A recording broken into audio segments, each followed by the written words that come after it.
Everyone,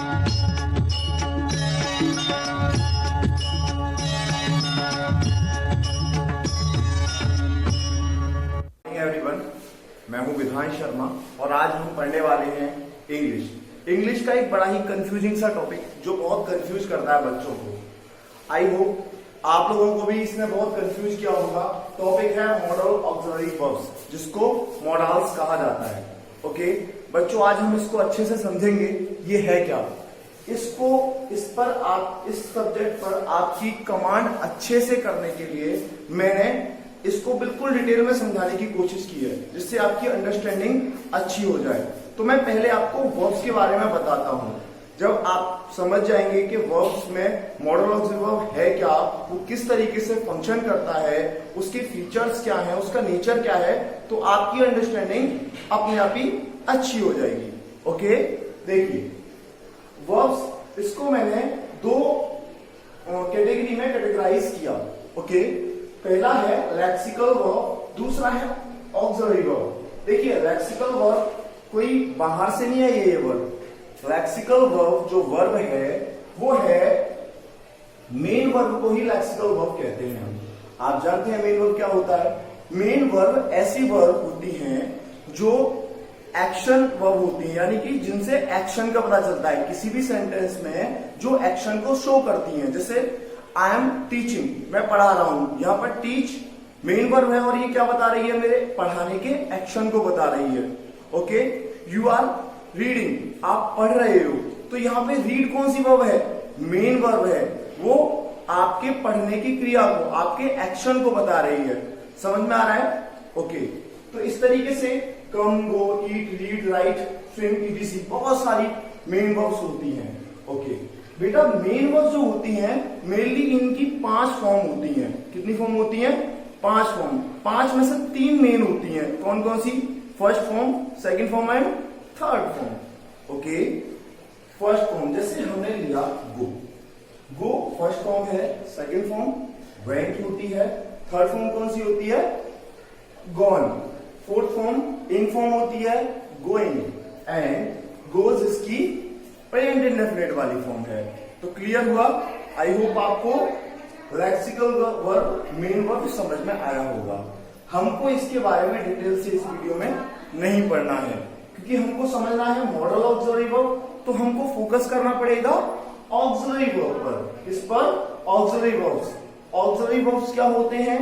देखिए, auxiliary verbs main verbs को कहा जाता है। ये 3 तरीके के होते हैं। कितने तरीके के होते हैं बच्चों? 3 तरीके के।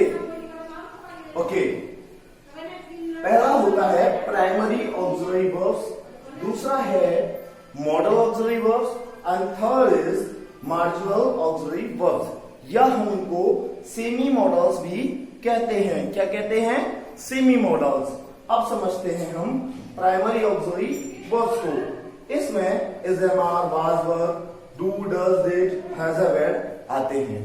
ओके, मॉडल ऑक्सिलरी वर्ब्स में हम can, could, may, might, shall, should, will, would, must ये पढ़ते हैं। ये टोटल 10 होते हैं। मॉडल वर्ब्स कितने होते हैं?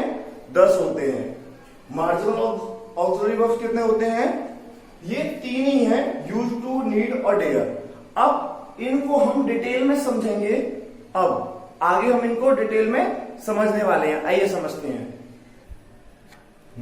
तो देखिए बच्चों, अब मैंने आपसे कहा था कि प्राइमरी ऑक्सिलरी वर्ब और मॉडल ऑक्सिलरी वर्ब्स को हम समझते हैं, है ना। अब इनको डिटेल में समझाऊंगा, जिससे आप मॉडल्स को अच्छे से समझ पाए।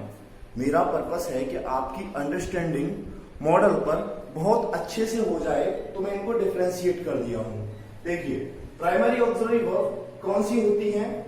ये 3 पार्ट में बटी हुई होती हैं। To be, to do, to have. Okay, देखिए टू बी वर्ब्स कौन सी होती है? आपने सुना होगा ये बी वर्ब है। तो टू बी वर्ब होती है is, am, are, was, were. कौन कौन सी होती हैं? Is, am, are, was, were. To do कौन सी होती हैं? Do, does, did. To have में कौन सी आती हैं? Has, have, had.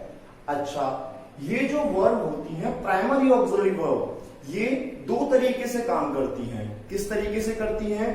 पहला तो समझिए, ये हेल्पिंग वर्ब की तरह भी काम कर सकती हैं, यानी कि मेन वर्ब के साथ आएंगी और सहायक क्रिया के रूप में काम करेंगी।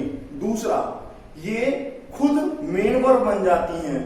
अब हम एग्जाम्पल से समझते हैं। देखिए, ये 10 हैं टोटल, मैंने 2 एग्जाम्पल लिए हैं, इनसे आप समझ पाएंगे। जैसे मैंने कहा I am teaching, I am a teacher. मैंने कहा आई एम अ टीचर, मैं एक अध्यापक हूं। तो यहां पे जो एम है, यहां आपको कोई मेन वर्ब दिख रही है? कोई मेन वर्ब नहीं है। आई माने मैं एक टीचर हूं, दोनों नाउन है, या तो कोई मेन वर्ब है ही नहीं, ये मतलब दोनों एक प्रोनाउन है, एक नाउन है। ठीक है, अब समझते हैं। ये यहां पर लिंकिंग वर्ब का काम कर रही है। यहां पे किसका काम कर रही है? लिंकिंग वर्ब का काम कर रही है। अब हम नेक्स्ट एग्जांपल समझते हैं। नेक्स्ट एग्जांपल क्या है? आई एम टीचिंग इंग्लिश, मैं इंग्लिश पढ़ा रहा हूं। एम ही यहां पर है, लेकिन यहां पर ये किसका काम कर रहा है? यहां पर काम कर रहा है एम हेल्पिंग, किसका? हेल्पिंग वर्ब का। ये किसके लिए? देखिए, मेन वर्ब क्या है? टीचिंग, मैं पढ़ा रहा हूं। तो ये किसका काम कर रहा है? एम हेल्पिंग वर्ब का। तो आपको समझ में आया होगा कि ये जो प्राइमरी ऑक्सिलरी वर्ब हैं, ये 2 तरीके से काम करती हैं। एक लिंकिंग वर्ब के रूप में, यानी कि मेन वर्ब के रूप में आ सकती हैं, और दूसरा हेल्पिंग वर्ब के रूप में आ सकती हैं। ऐसे हमने देखा शी हैज अ कार, उसके पास एक कार है। यहां पर कार क्या है? मेन वर्ब का काम कर रही है, क्योंकि वह एक कार रखती है। वह एक कार रखती है। यहां रखने का जो अधिकार का काम कर रहा है क्या है? हैज कर रहा है। तो हैज क्या है यहाँ पर? मेन वर्ब या लिंकिंग वर्ब। बिल्कुल सही समझा आपने। आगे, she has completed her work, वह अपना कार्य पूरा कर चुकी है। She has completed her work. यहां पर मेन वर्ब आ रही है, कंप्लीटेड। जब मेन वर्ब आ रही है तो मेन वर्ब, 2 मेन वर्ब तो हो नहीं सकती, एक ही मेन वर्ब रहेगी। तो एक मेन वर्ब कौन सी? एक ही मेन वर्ब रहेगी। दूसरी क्या है? हैज क्या हो जाएगी? यहाँ पे हेल्पिंग वर्ब का काम करेगी। तो यहां से कंसेप्ट क्लियर हुआ कि ये 2 तरीके से काम करती हैं, लेकिन मॉडल में ऐसा नहीं है। अब हम वहीं आ गए जिसको हम समझना चाह रहे हैं, लेकिन मॉडल में ऐसा नहीं है। देखिए, मॉडल 10 होती है। मॉडल हमेशा, याद रखना, मॉडल हमेशा हेल्पिंग वर्ब का ही काम करेंगी। मॉडल हमेशा किसका काम करेगी? हेल्पिंग वर्ब का काम करेगी। वो कभी भी मेन वर्ब नहीं बन सकती। मॉडल कभी भी मेन वर्ब नहीं बन सकती। ओके, क्लियर है? देखिए, मैंने कहा आई कैन टॉट यू। क्या ये सेंटेंस सही है? बताएं आप लोग। हाँ, आप लोग सही हैं, आप सही कह रहे हैं। ये सेंटेंस गलत है। क्यों गलत है? ये सेंटेंस गलत है, लेकिन गलत क्यों है? क्योंकि देखिए, कैन आया। कैन क्या है? मॉडल है कैन। कैन के साथ में देखिए सही सेंटेंस क्या बनेगा? आई कैन टीच यू, मैं तुम्हें पढ़ा सकता हूं। I can teach you. कहने का मतलब ये है कि कोई भी मॉडल हो इन 10 में से, कैन तो उदाहरण लिया मैंने, कोई भी हो, इनके साथ आने वाली मेन वर्ब हमेशा V1 होगी। कौन सी होगी बेटा? V1 होगी। मतलब कि वर्ब की फर्स्ट फॉर्म आएगी। कितना सरल है। यहां पर तो मैं याद रखना पड़ता था प्राइमरी ऑक्सिलरी वर्ब में, कहीं पर V1 आएगी, कहीं पर V2, कहीं पर V3, लेकिन यहां ऐसा कोई झंझट नहीं है। सबके साथ V1 आने वाला है। क्लियर हुआ? ओके, तो ये सही है। अब देखिए, you should to work hard, क्या ये सही है? नहीं, ये भी गलत है। आप लोग सही हैं, आपने सही पहचाना, ये गलत है। क्यों गलत है? गलती कहां है? इसमें एरर कहां है? Should to work. देखिए, मॉडल और मेन वर्ब की फर्स्ट फॉर्म के बीच में कुछ भी नहीं आता। इनके बीच में कुछ भी नहीं आता। तो सही सेंटेंस क्या बनेगा? सही स्ट्रक्चर क्या बनेगा? देखिए, सही स्ट्रक्चर बनेगा शी शुड वर्क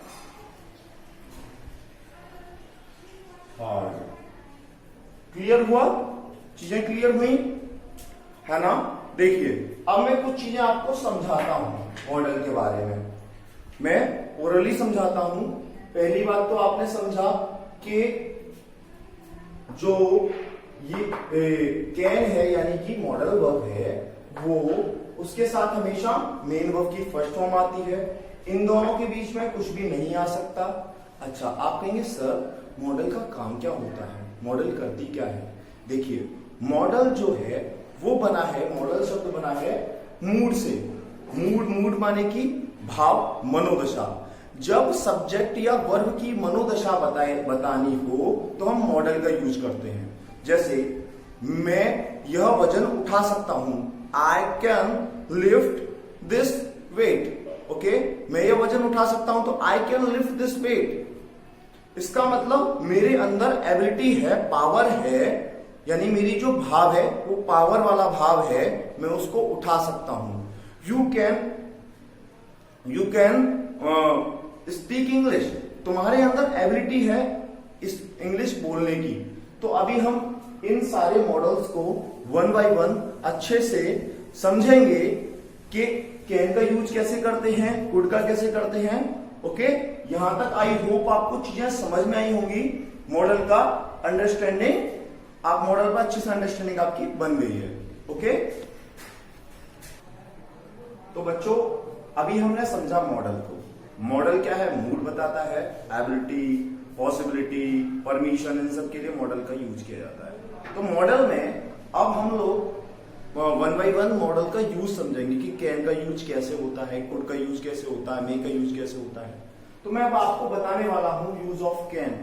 मैं पहले आपको ये बता चुका हूं कि मॉडल्स चाहे वो कोई भी हो, हमेशा अपने साथ मेन वर्ब की फर्स्ट फॉर्म लेती है। क्लियर है? और मॉडल्स और मेन वर्ब के बीच में कभी भी कुछ नहीं आ सकता, दोनों एक दूसरे के बिल्कुल निकट आते हैं। ठीक है? और पर्सन कोई भी हो, सब्जेक्ट सिंगुलर हो, प्लूरल हो, कोई भी हो, कोई फर्क नहीं पड़ता। वो हम अब समझेंगे। अब हम कैन को अच्छे से समझेंगे। देखो कैन का यूज किया जाता है to show power, ability, capacity, यानी कि किसी भी व्यक्ति की या वस्तु की पावर को यानी शक्ति को, एबिलिटी यानी योग्यता को और क्षमता को बताने के लिए, दिखाने के लिए हम कैन का यूज करते हैं। अच्छा, एबिलिटी कैसी कैसी हो सकती है? एबिलिटी मेंटल एबिलिटी भी हो सकती है और फिजिकल एबिलिटी भी हो सकती है। ओके, क्लियर है? देखिए समझिए, जैसे ये एग्जांपल लिया मैंने, आई can lift this box. I can lift this box, मैं इस बॉक्स को उठा सकता हूं। कोई बक्सा है मान लो 20 किलो का, मेरे अंदर इतनी पावर है, पावर का मतलब शक्ति है कि मैं उसको उठा सकता हूं, है ना? अब मान लीजिए इसको और अच्छे समझते हैं। आप हैं, आपसे कहा जाए कि तू 20 किलो का वजन है उसे उठा ले, आप उठा लेंगे, आपके अंदर पावर है। लेकिन आपसे कहा जाए 100 किलो वजन उठा लो, तो आपके अंदर उतनी पावर नहीं है ना, फिजिकली आप इतने स्ट्रांग नहीं है। तो आप क्या कहेंगे? आई कांट लिफ्ट इट, मैं नहीं उठा सकता, ये तो 100 किलो वजन है। समझ में आया? आई होप आपको ये क्लियर हुआ होगा कि कैन का यूज पावर में किस तरीके से होता है। समझ में आया? मैं इस बक्से को उठा सकता हूं, यानी कि मेरे अंदर इतनी पावर है कि मैं इस बॉक्स को उठा सकता हूं। क्लियर? सेकंड देखते हैं एबिलिटी के बारे में। I can speak German language, मैं जर्मन भाषा बोल सकता हूं। देखिए मेरे अंदर वो एबिलिटी है, मैंने सीखी है जर्मन भाषा, तो मैं बोल सकता हूं। ये क्या हो गया? मेरी मेंटल एबिलिटी हो गई। मैंने कहा था मेंटल और फिजिकली दोनों तरीके से शक्तियों को बता सकता है। तो पहले हमने देखा फिजिकली उसकी पावर, अब हम देख रहे हैं मेंटली। समझ रहे हैं? क्लियर है? ओके, यहां तक क्लियर है सबको? आगे समझते हैं। She can run very fast, ये इसकी कैपेसिटी है, इसकी बॉडी में इतनी एनर्जी है, इतना स्टेमिना है उस लड़की के। लड़की है मान लीजिए, वह बहुत तेज दौड़ सकती है। She can run very fast. तो आई होप आप लोगों को ये समझ में आया होगा कि कैन का यूज हम पावर, एबिलिटी एंड कैपेसिटी को दर्शाने के लिए करते हैं। देखिए आपके जो क्वेश्चन आते हैं, मेनली कैन से अगर क्वेश्चन पूछेगा तो यहीं से पूछेगा। कहां से पूछेगा? एबिलिटी, पावर एंड कैपेसिटी से रिलेटेड। Okay, clear? आगे, अच्छा आगे आ जाते हैं। दूसरा इसका जो यूज होता है टू एक्सप्रेस थ्योरेटिकल पॉसिबिलिटीज। इसकी हिंदी लिख देता हूं मैं। देखिए, थ्योरेटिकल पॉसिबिलिटी का मतलब होता है सैद्धांतिक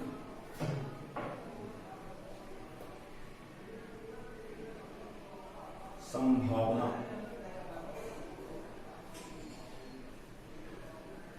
सैद्धांतिक संभावना का मतलब कि ऐसा शायद हो जाए, है ना।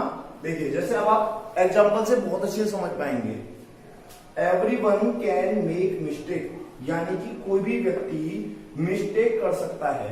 कोई भी व्यक्ति मिस्टेक यानी गलती कर सकता है, या गलती किसी से भी हो सकती है। ये क्या एक संभावना है ना। ये सैद्धांतिक संभावना है, ये किसी से भी हो सकती है। Everyone can make mistake. Okay, अगला, इलेक्ट्रिसिटी कैन बी डेंजरस, यानी जो बिजली होती है, विद्युत होती है, इलेक्ट्रिसिटी, वो खतरनाक हो सकती है, उससे आपको करंट लग सकता है। ये क्या है?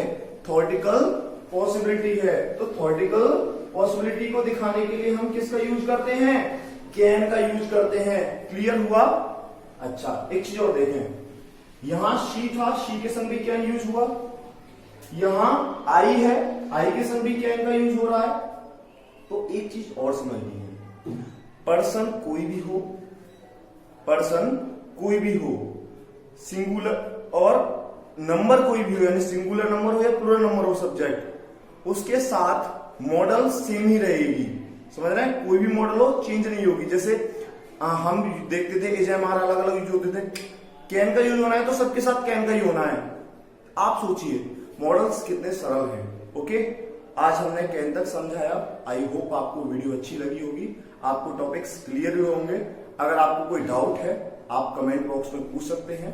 ओके, अब नेक्स्ट वीडियो में मैं आपको रिमेनिंग जो हैं टॉपिक्स, जो भी मॉडल्स हैं, 1 by 1 सबके यूज बताऊंगा। Okay, thank you so much. और हाँ, चैनल को सब्सक्राइब जरूर कर देना।